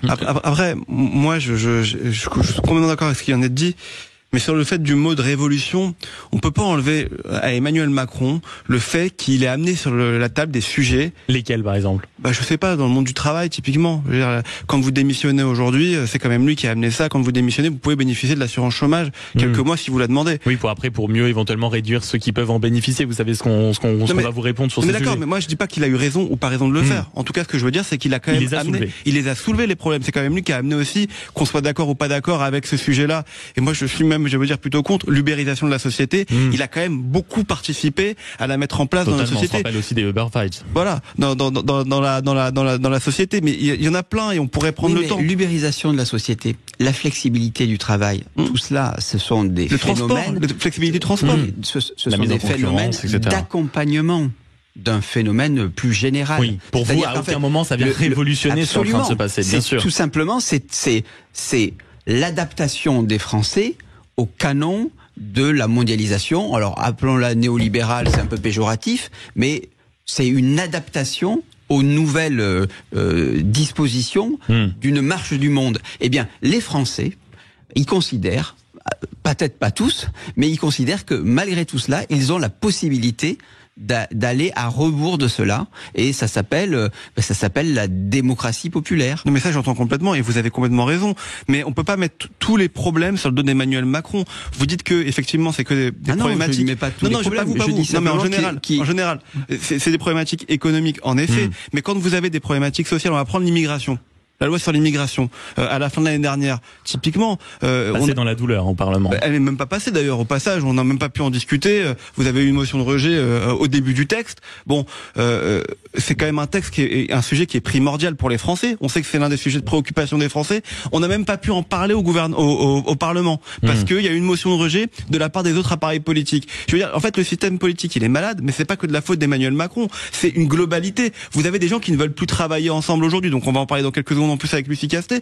Vous avez des gens qui ne veulent plus travailler aujourd'hui ensemble, donc on peut faire toutes les prévisions que l'on veut. Si ces gens ne veulent plus bosser ensemble et ne veulent plus travailler pour le bien commun ensemble, ce sera pas que de la faute d'Emmanuel Macron au final. Et vous verrez que demain, si un Premier ministre ou une Première ministre est nommé dans notre appareil politique, ça sera le même problème. On parlait de peuples très politiques, de personnes qui veulent enrayer, on va dire d'une certaine manière, la marche du monde. C'est le cas de Lucie Castet, c'est le thème de notre deuxième débat aujourd'hui. Elle a envoyé un texte à l'Assemblée nationale et à des parlementaires, hormis le RN, et elle y dévoile justement une feuille de route possible pour un gouvernement qui demain aurait l'étiquette nouveau Front populaire. Elle y présente, des priorités, l'augmentation des salaires, fiscalité plus juste. Elle ne décide quand même pas de revenir sur la mesure qui pouvait braquer les macronistes, à savoir le rétablissement de l'impôt sur la fortune, mais elle détaille ce que ça pourrait être, une nouvelle assemblée, une nouvelle manière de fonctionner, changer un peu les calendriers, accorder plus de temps au groupe. Est-ce que vous, ça y est, avec cette lettre, avec ce profil, avec l'image qu'elle se construit, vous pensez que c'est, on va dire, la première marche qu'elle est en train de construire, la dernière avant qu'elle puisse, on va dire, accéder au seuil de Matignon, aux marches de Matignon? C'est ce qu'on va aborder dans quelques instants sur Sud Radio. Et puis on vous attend notamment au 0826 300 300. Et je crois que ça sonne déjà. Il y a Hakim qui veut nous en parler. À tout de suite sur Sud Radio. Sud Radio, les débats de l'été, 10h-13h, Maxime Liédo. Le standard 0826 300 300. N'hésitez pas à venir nous rejoindre dans nos débats, notamment celui qui concerne Lucie Castet pour le Front Populaire. On l'a dit, une nouvelle façon de fonctionner à l'Assemblée, une nouvelle façon de fonctionner avec les parlementaires, mais ça rejoint un peu notre discussion précédente, à croire que c'est fait exprès ici à Sud Radio. Est-ce que, mine de rien, on peut encore le faire aujourd'hui, apporter, on va dire, une certaine révolution dans la manière de travailler avec les institutions? Par exemple, vous, Laurie Chavanette, l'historien avec un regard aigu sur les institutions, qu'est-ce que vous en pensez? Je pense que nous avons, il y a révolution et révolution, disons. Il y a d'une part, comme il y a le bon et le mauvais chasseur, oui. Voilà, il y a le fait de révolutionner un État avec ses excès, son arbitraire, ses institutions, et puis il y a aussi ce qui est plus traditionnellement français, la volonté de révolutionner la société, les individus. En 89, on a voulu régénérer la société pour fonder un homme nouveau. C'était un projet démentiel. Aucun pays n'a eu un tel projet qui est de l'ordre quasi religieux. Alors, je sais pas moi, est-ce que Lucie Castet veut-elle révolutionner les institutions, ou est-ce qu'elle veut en fait une transformation bien plus radicale? Parce que bien sûr, quand on touche à la société, on touche à quelque chose de plus radical, qui nécessite beaucoup plus de moyens, voire même se confronter à l'impossible, parce que souvent les révolutions qui veulent changer les individus se heurtent à un mur, parce que les individus se révolutionnent rarement eux-mêmes, et encore moins par en haut, par l'État. Donc bon. Oui, on a le souvenir même de Chalban Delmas avec son fameux grand discours sur la société nouvelle et qui n'avait pas eu l'écho attendu. Oui, c'est traditionnel, mais aujourd'hui, c'est vrai, on vit plusieurs lames de fond, je vais pas dire révolutionnaires, mais vraiment de transformation écologique, etc., de l'état de la société. Donc il faut savoir l'écouter, il faut savoir l'accompagner. Et donc je préfère parler de transition nécessaire que de révolution, parce que même si les révolutions. Et vous, dans ce que propose Lucie Castet, est-ce qu'il y a des choses qui vous interpellent? Est-ce que vous pensez que, avec ce qu'elle vient de dévoiler, une sorte de feuille de route avec quelques propositions autour desquelles tout le monde pourrait s'accorder, est-ce que ça vous semble plausible pour Matignon? Je pense que le programme, si tant est qu'il y en ait eu un véritablement pensé, cohérent à gauche, je pense que le programme n'a pas été validé par une majorité au sein des dernières élections législatives. C'est plus une alliance de compromis dans l'urgence qu'un véritable projet pensé. Ça met des années à construire un projet de ce type, un programme véritablement cohérent. Ça met des années. Et là, ça a été fait en 2 semaines par des bouts de feu. Oui, donc, et vous le regrettez. Il faut s'interroger sur les origines même de la construction de ce projet. Ensuite, deuxième chose peut-être, on parle beaucoup de querelles de personnes, mais on parle de la possibilité d'un Premier ministre expert. Alors, c'est vrai que le fameux gouvernement technique, mais ce n'est pas visiblement ce que souhaite Lucie Castet. Ce serait plus dans l'hypothèse où Emmanuel Macron nommerait un Premier ministre et on se trouverait avec quelques personnalités pour gérer les fameuses affaires courantes et ou gérer les quelques points sur lesquels tout le monde s'accorderait. Alors oui, mais alors il y a plusieurs choses à dire de ce point de vue-là, je pense. Premièrement, un expert, Lucie Castet, c'est Énarque, Sciences Po Énarque. Bon, elle répond à la... Franck de Dieu n'est pas d'accord avec vous. Elle n'est pas du tout dans une logique d'expertise. Sa légitimité ne vient pas de son expertise en tant qu'énarque ou fonctionnaire de la mairie de Paris. C'est ce que j'allais dire. C'est pas du tout ça. L'expérience, c'est cela. L'expert, c'est pas seulement celui qui a un diplôme, c'est celui qui est expérimenté, qui a fait ses preuves. Donc je vous rejoins entièrement. C'est pour ça que je me permets de vous interrompre. Justement, elle n'a pas, par ailleurs, cette expérience qu'aura un expert, un gouvernement d'experts avec un peu de hauteur. Franck de Dieu, je ne veux pas vous alerter, mon cher Loris, mais il fait une moue boudeuse. Il y a un désaccord dans l'air, Franck. Ce qu'on appelle un gouvernement d'experts depuis les années 90-2000, ce sont des gouvernements qui ne portent pas véritablement de couleurs politiques qui proviennent après une crise majeure, notamment une crise financière. Je parle de Mario Monti, par exemple, exemple italien, qui en gros fait une politique, je dirais, qui est celle de la continuité, et notamment, et peut-être on y reviendra, sur l'idée de d'une certaine austérité budgétaire. Ça, c'est une option. Je pense que c'est une option pour une raison d'ailleurs que notre historien a rappelé, qui n'est pas compatible avec l'histoire de France, avec l'idée que le politique est au-dessus de l'économique et du financier, et que chez les Français ont à cœur l'idée d'avoir la maîtrise de cette dimension politique. Non, Lucie Castet, je crois que sa feuille de route, elle est très fidèle au programme. C'est à la fois sa force, et sa faiblesse quand même. Voilà, c'est-à-dire elle dit augmentation des salaires, augmentation des impôts, remise en cause des retraites. Mais c'est aussi sa faiblesse, parce que cette rectitude ou cette rigidité, à votre guise, comme à dirait votre l'autre. guise, quelque part, eh bien, elle cristallise toutes les oppositions du bloc central. Donc, il faudrait pour cela, mathématiquement, pour avoir 100 députés de plus, en gros, des députés du bloc central l'acceptent. Or, ce qui définit, en gros, la campagne d'Emmanuel Macron en 2022 et puis quelque part les renaissances au niveau des dernières législatives, c'était quand même de ne pas augmenter les impôts et de ne pas revenir frontalement en opposition avec toute une partie de l'hémicycle. Je dirais son problème existentiel, c'est à la fois positivement d'être fidèle à son programme, et donc quelque part ça l'honore, parce qu'on dit tellement que les hommes politiques au bout d'un moment finissent par établir une distance énorme entre leur conscience et leur acte pour avoir le pouvoir. Mais c'est aussi l'inverse, c'est-à-dire que parce que c'est fidèle au programme, eh bien c'est aussi un facteur de rejet, et ce facteur de rejet, il est mathématiquement impossible de constituer une majorité stable sur la base de ce programme qu'on pourrait accepter, célébrer ou au contraire réfuter. Est-ce que c'est ce que vous pensez, Hakim, qui nous a appelé au standard au 0826 300 300? Bonjour. Oui, bonjour. Bon, est-ce que vous êtes d'accord avec ce qu'on vient de dire là, les précédentes minutes autour de la table, à propos de Lucie Castet? Oui.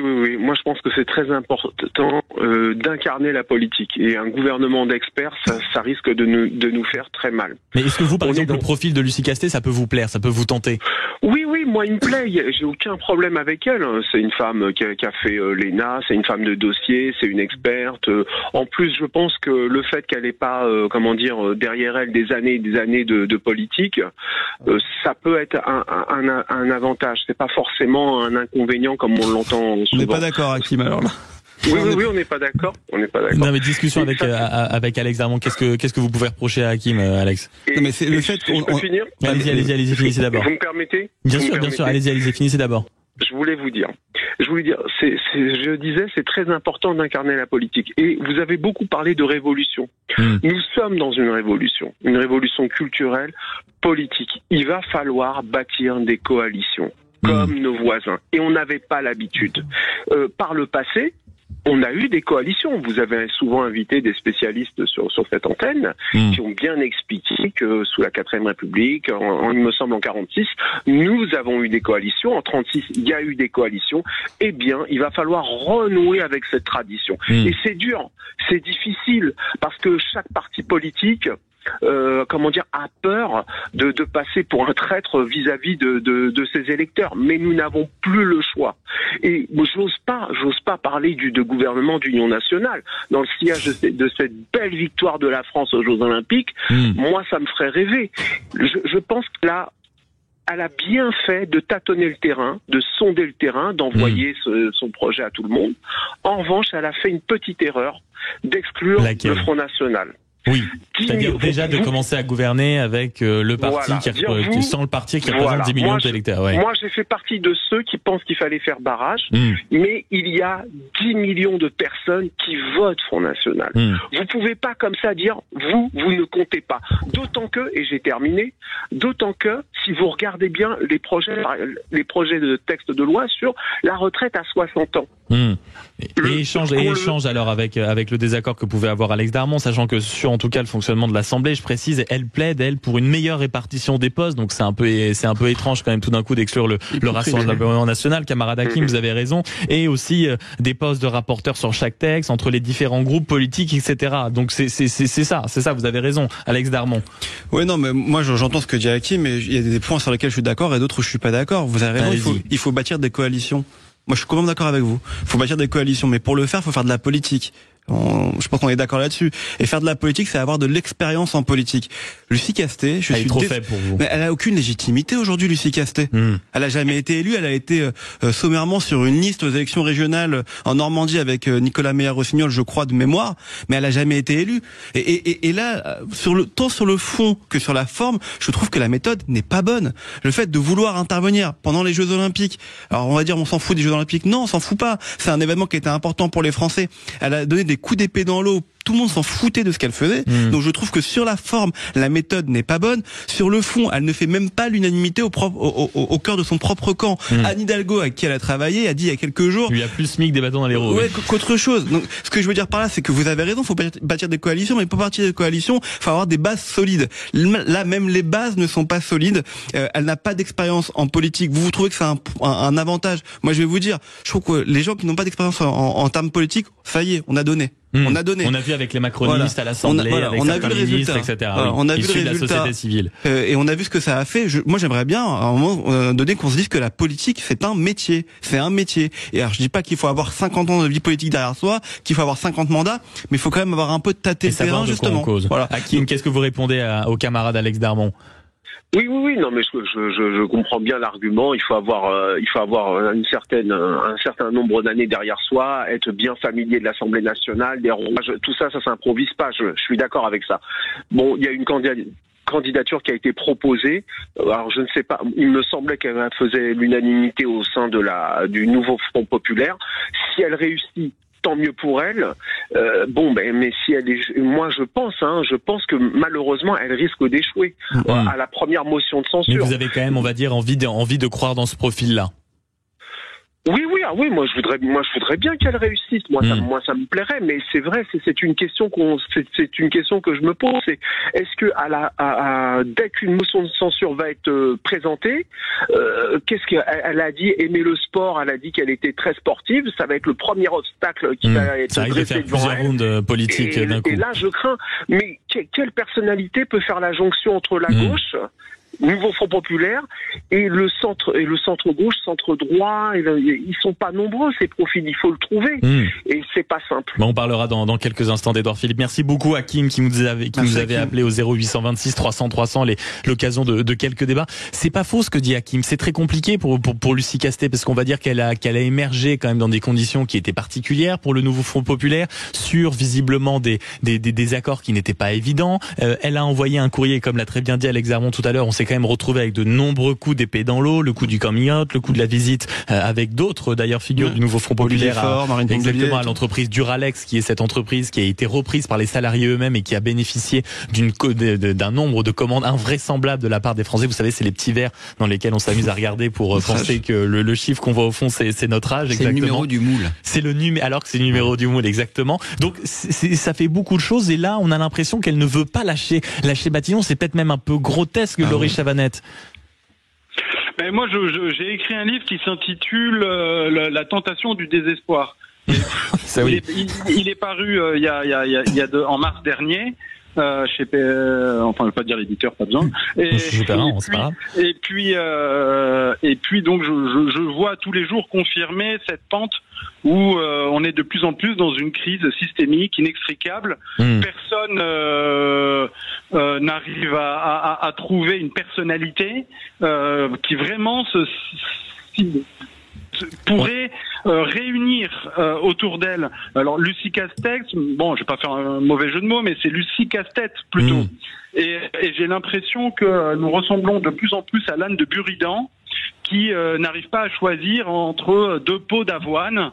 Et cet esprit de compromis que l'on voudrait, en fait, c'est un non-choix. Ce serait ni droite ni gauche, mais ça n'a jamais existé quasiment en France. Même et droite et gauche, ça n'a existé qu'une seule fois, c'est avec Clémenceau, si vous voulez, l'Union nationale. Alex Darmon pour conclure justement sur Lucie Castet. Je suis d'accord avec Laurie sur le fait que on n'arrive pas dans aucun parti, dans aucun appareil politique aujourd'hui à se mettre d'accord sur un nom. Et la finalité de tout ça, c'est quoi? C'est que c'est Emmanuel Macron qui va choisir, que ce soit Lucie Cassels ou quelqu'un d'autre, il va choisir. Et par conséquent, il a un enjeu, lui, c'est que il choisit quelqu'un pour faire cohabitation, que ça fasse cohabitation quand même. Et il donc, a besoin de quelqu'un en fait qui lui corresponde, c'est ça la vérité. Mais pas forcément. Quelqu'un qui soit même fâché avec lui, avec qui il n'est pas forcément des bonnes relations, parce qu'il faut que ça fasse cohabitation. Est-ce qu'il en est capable? Oui, je pense. Il va être obligé, et je pense que c'est pour ça qu'on parle de Xavier Bertrand, avec qui on sait que les relations ne sont pas très bonnes, ou même Bernard Cazeneuve. À l'époque, dans le gouvernement, ça se passait très très mal entre Bernard Cazeneuve et Emmanuel Macron. Donc c'est pour ça qu'on parle de ces noms-là. Ce sont des gens qui ont quand même la responsabilité républicaine et une certaine expérience politique pour savoir que ça peut leur apporter. On parlait politique, homme d'expérience et même désaccord ou relations froides. Quelqu'un avec qui c'est plus que froid, c'est évidemment Édouard Philippe avec son parti Horizon. Rappelez-vous, il avait accusé le président de la République d'avoir tué la majorité, donc il prend la main et on en parle dans quelques instants sur Sud Radio. Vous nous appelez 0826 300 300. À tout de suite.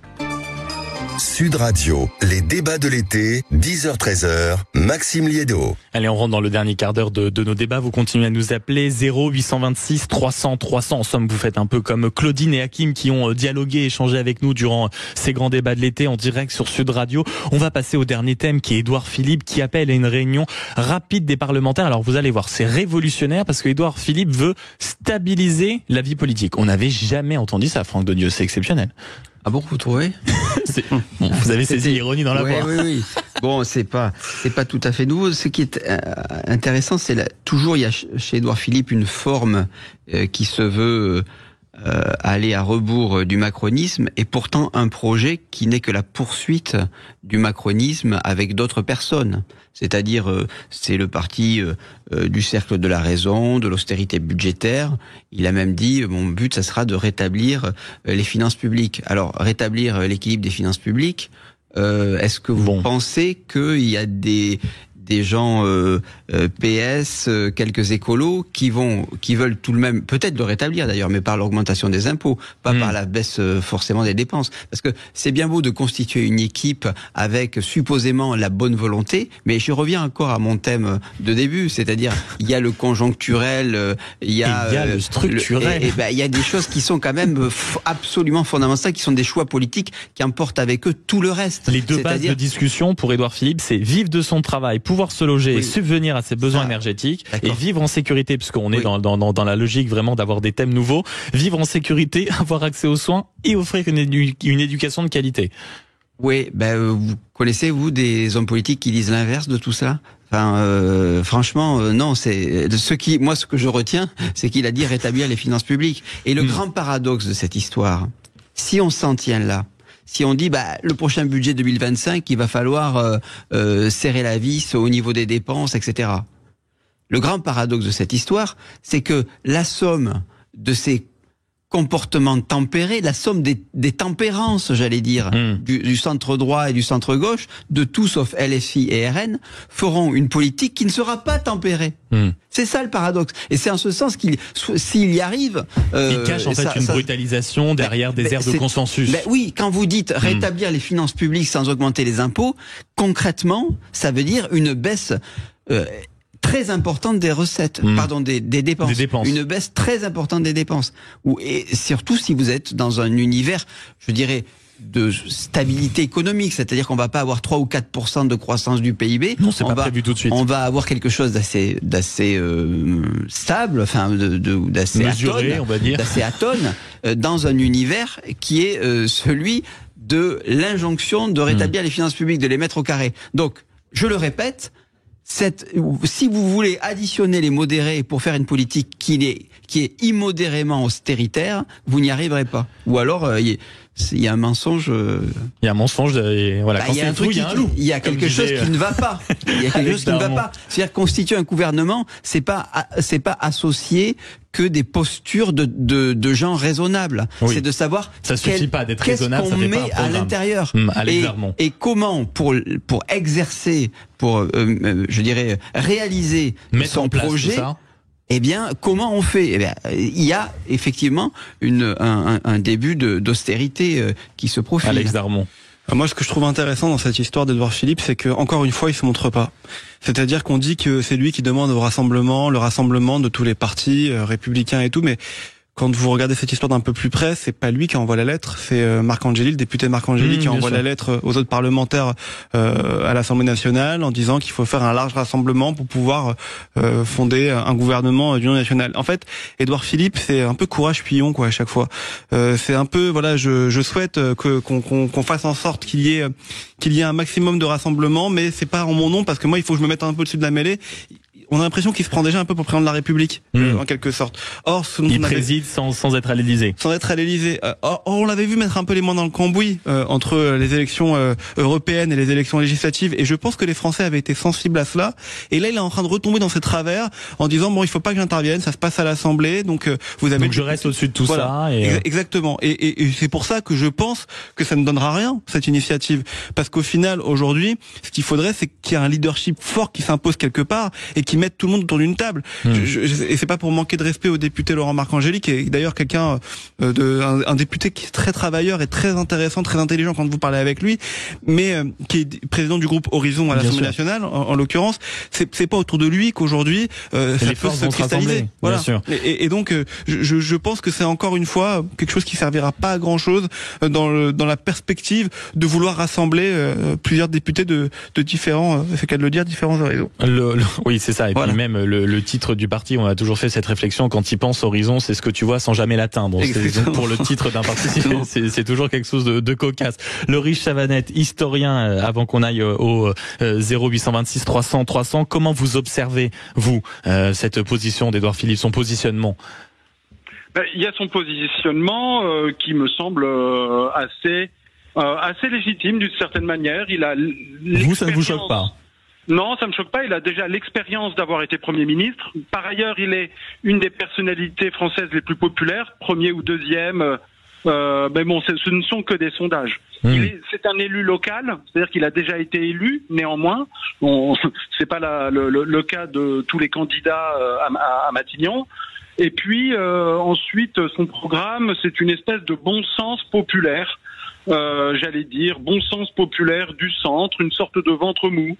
Quelque peu, ce que je peux critiquer relativement à son programme, c'est plutôt c'est une liste pléthore, parce qu'il y a quoi? Il y a 6-7 grands thèmes majeurs sur lesquels il veut opérer des réformes pendant combien de temps? Pendant 1 an, 2 ans, donc impossible. Vous trouvez que le cap en réalité n'est pas clair? Nul n'est tenu. Comme on apprend en première année de droit. Et donc je trouve qu'il aurait peut-être mieux fait de choisir 2 thèmes majeurs sans s'appuyer là-dessus. Ensuite, la question du parti politique, de l'orateur. Bon, écoutez, lui-même on lui a coupé les jambes avec cette dissolution. Il essaie d'être présent. Il continue tout chousse jusqu'à la prochaine élection présidentielle. Voilà. Oui, moi je trouve qu'on lui a pas coupé les jambes avec cette dissolution. Au contraire, pour lui, c'était un formidable tremplin s'il avait voulu le saisir. Et je trouve que justement le fait de là ne plus occuper l'espace médiatique, 2027, c'est dans 3 ans. Donc c'est demain, en réalité, en termes politiques, c'est demain. C'est demain. Je veux dire, vous avez plus beaucoup d'élections d'ici à 2027. Vous avez des municipales qui vont être importantes pour lui, parce que sans doute qu'il se représentera au Havre en 2026 pour se mettre en rampe de lancement pour 2027. Mais c'était son moment aussi. C'était le moment où il pouvait négocier, être dans le rapport de force, demander plus de députés de son propre groupe pour pouvoir rejoindre l'ex-majorité. Et tout ça, il l'a difficilement, voire pas du tout fait. Mais dans tout ce que vous dites, chacun, avant d'aller au standard 0826 300 300, j'aimerais quand même poser ça sur le débat de la table. Depuis que j'observe Édouard Philippe sorti de Matignon, est-ce qu'on n'a pas l'impression d'assister à un mauvais concours de Miss France? Quand j'écoute Édouard Philippe, j'ai l'impression de voir une liste de constats. Alors c'est pas l'eau ça mouille, le feu ça brûle et la guerre c'est mal, mais c'est pas loin. Sa rencontre avec Marine Le Pen, c'était pas assumé alors que c'était totalement légitime. Quand on regarde aujourd'hui on va dire les thèmes sur lesquels l'Assemblée doit se mettre d'accord, c'est vivre de son travail, pouvoir se loger, subvenir à ses besoins énergétiques, c'est ce que disait Franck tout à l'heure. Franchement, qui peut être contre ça? Rappelez-vous du dossier de la Nouvelle-Calédonie, il avait été très impliqué, il était en off très furax contre les nombreuses décisions ou l'absence de décisions concernant Emmanuel Macron.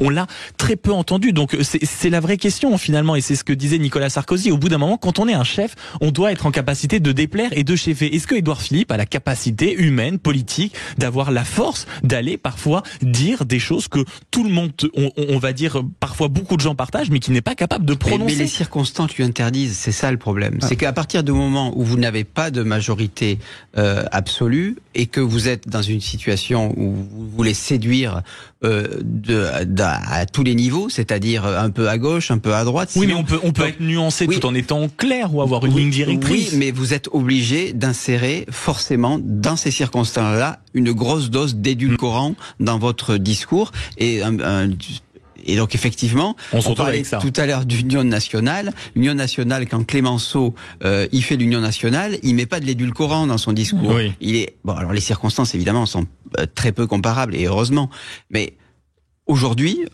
un siècle après, la vie politique a changé, les mœurs politiques ont changé, et les mœurs parlementaires également. Eh bien, si vous voulez, je dirais, rassembler le maximum, vous devez avoir cette tendance. Vous allez faire un peu de l'édulcorant. Mais encore une fois, moi, ce qui m'intéresse, c'est pour faire quoi? Et pour faire quoi? Ça sera pour faire quelque chose qui ne sera pas édulcoré. Diane est au standard au 0826 300 300. Merci d'être à l'écoute de Sud Radio. Bonjour. Bonjour tout le monde. Comment vous observez, Diane, qui nous appelait de Perpignan avec ce léger accent qu'on aime bien, comment vous observez-vous la figure d'Édouard Philippe? Écoutez, il est en train de prendre le parti de Bayrou, là. Il est en train de retourner la veste gauche-droite. Il a cocufié tout le parti LR. Maintenant, il s'en va, il va créer Horizon et maintenant, voilà, c'est un futur Bayrou. Il essaye. Voilà. Donc, centriste réunir qui? Quoi? Il veut déjà, il a bien déjeuné avec le RN et puis maintenant, il le veut plus. Alors il a dîné avec le RN et quand tu lui demandais pourquoi, c'était juste pour dire qu'il avait besoin de confirmer les désaccords. Voilà, il aurait bien fait avec le LFI aussi, il l'a dit. Donc il va il mange dans tous les râteliers, il essaie de manger dans tous les râteliers. Donc non, moi je le sens pas. Et franchement, vous croyez pas à un avenir politique avec Édouard Philippe pour une capacité à rassembler? Il va en avoir un. Oui, il en aura un, parce qu'il y a plus personne. De toute façon, je vous le dis, après Macron, qui vous voyez, il n'y a personne. Vous, par exemple, dans les dernières élections où quand vous voyez, on va dire, des débats politiques, il n'y a personne qui vous plaît, où vous vous dites, tiens, ça, ce sont de bonnes idées, c'est un beau programme. Vous savez, moi, je sens que quand ils ouvrent la bouche, ils mentent. Voilà. Je ne vois personne que quand ils ouvrent la bouche, qu'ils soient sincères. Je les vois tous mentir. Parce que ceux qui disent, ils ne le font pas. Vous êtes une déçue de la politique. Voilà. Ah oui, tout à fait. J'avais cru à Sarkozy, j'avais cru même à Macron, mais non, ils ont tous menti et ils continuent à mentir. Et ils nous prennent vraiment pour des débiles. Ils nous prennent pour des idiots. Là, ça continue. Il y a eu des élections là avant, et qu'est-ce qu'ils font? Ils n'en tiennent pas compte. De rien, ils tiennent compte. Ils nous prennent pour des idiots. Je sais pas quoi dire. En tout cas, c'est dit. Vous